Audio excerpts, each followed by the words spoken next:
ఒకతనికి యేసు ప్రభువు పైన శ్రద్ధ కలిగింది. ఎంతో మంచిది. సాధువులలోకెల్లా గొప్ప సాధువు.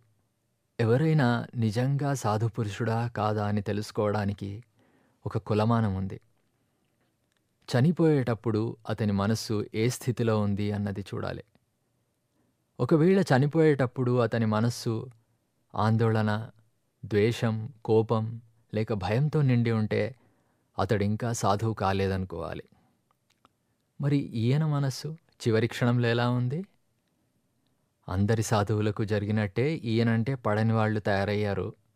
వాళ్ళు ఆయన్ని చివరకు శిలువకు వేళ్లాడదీసి చేతులకు కాళ్లకు మేకులు కొట్టి ఎన్నో చిత్రహింసలు పెట్టి చావుకు వదిలేశారు. ఎంత కష్టాన్ని అనుభవించుంటాడు. శరీరంలో ఎంతటి హింసను అనుభవించుంటాడు.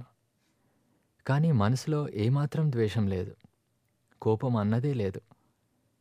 ప్రేమే ప్రేమ, మనసంతా మైత్రియే. కరుణ ఉప్పొంగింది. అది ఎవరి మీద? తన భక్తుల మీద కాదు, తనను ఇంత క్రూరంగా హింసించిన వాళ్ల మీద. అయ్యో, తెలియక ఈ పాపం చేస్తున్నారు.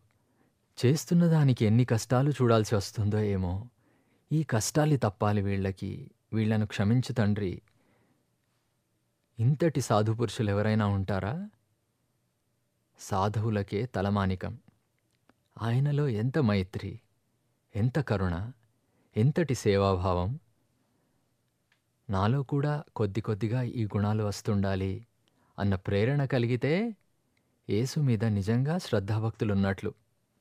ఆ గుణాలు రాకపోతే ఆ భక్తికి అర్థం లేదు.